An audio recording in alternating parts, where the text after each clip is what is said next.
Halo semua, selamat datang kembali di channel Otobi. Di video ini saya akan membahas tentang transmisi mobil Matic. Sebenarnya di video sebelumnya pernah dibahas, tapi itu sekilas saja. Nah, di video ini saya akan membahas lebih detail lagi. Simak videonya sampai habis, jangan di skip ya. Yang pertama, bentuk transmisi.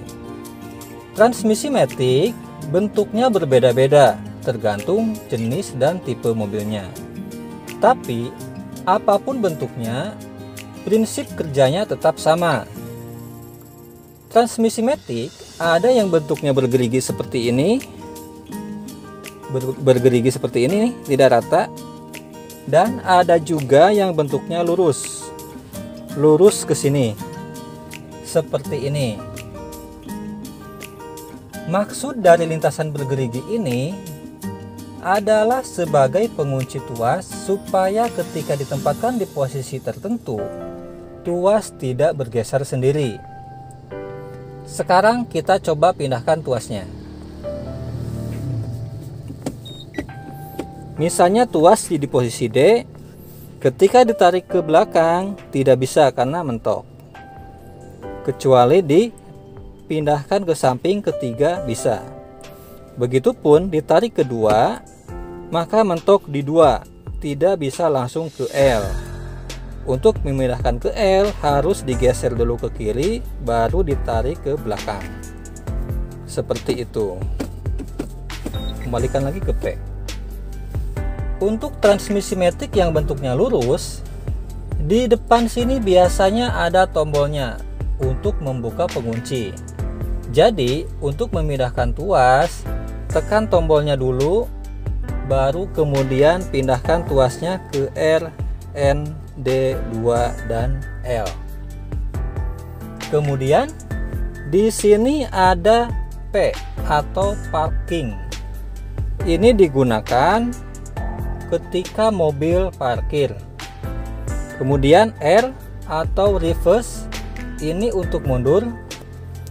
N netral, ini untuk berhenti beberapa saat. Misalnya ketika di lampu merah, kita bisa tempatkan transmisi di N. Berikutnya D atau drive, ini untuk berjalan maju. Pada posisi D ini, perpindahan gigi terjadi dari gigi terendah sampai gigi tertinggi pada mobil tersebut. Sebagai contoh, untuk mobil Avanza atau Xenia yang memiliki 4 percepatan, maka pada posisi D, perpindahan gigi terjadi dari gigi 1 sampai gigi keempat.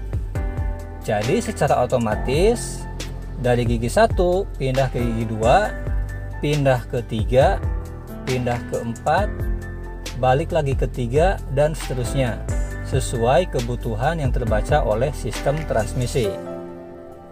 Kemudian ada posisi 3. Ini digunakan pada saat kita akan mendahului kendaraan di depan.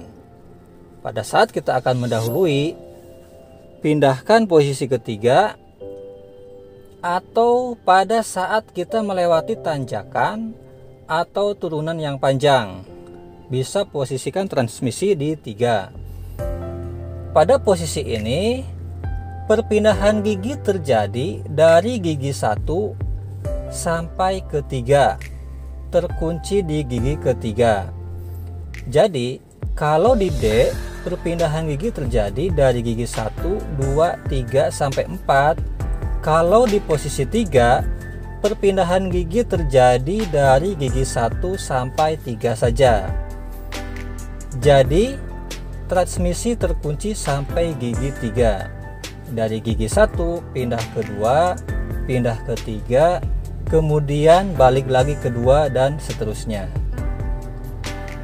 Berikutnya posisi 2. Ini digunakan untuk jalanan yang agak curam. Pada posisi 2 ini, perpindahan gigi terjadi dari gigi 1 sampai 2 saja. terkunci di gigi 2. Contohnya seperti ini. Ketika kita melewati tanjakan yang curam, tuas transmisi ditempatkan di 2, maka ketika RPM sudah mencapai 2500 misalnya, maka mesin mobil akan meraung dan gigi otomatis turun ke 1. Maka RPM pun turun. Nanti begitu RPM naik lagi, gigi pindah ke 2 dan begitu seterusnya. Berikutnya L. Ini digunakan pada jalan yang sangat curam. Pada posisi ini, transmisi terkunci di gigi 1. Jadi, walaupun mobil digas sekencang apapun dan RPM naik sampai angka berapapun, gigi akan tetap berada di gigi 1. Jadi, pada saat menghadapi tanjakan, sebenarnya mobil matic sama saja dengan mobil manual. Yang penting penempatan transmisinya tepat, pasti kuat nanjak. Kadang-kadang ada orang yang bilang jangan beli mobil matic, gak kuat nanjak. Sebenarnya itu kurang tepat. Mobil manual maupun mobil matic pasti kuat nanjak. Yang penting penggunaannya benar. Saat memindahkan tuas transmisi dari P ke R atau ke D, harus disertai dengan menginjak pedal rem. Supaya apa? Yang pertama, supaya mobil tidak loncat.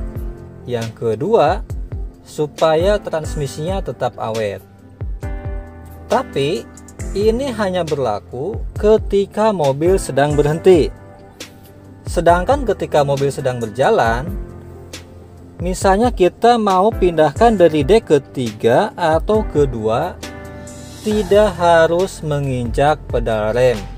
Yang penting kecepatan mobil dan RPM diturunkan dulu. Jadi saat mobil berhenti seperti ini, tuas mau pindahkan dari P ke R atau ke D harus disertai dengan menginjak pedal rem.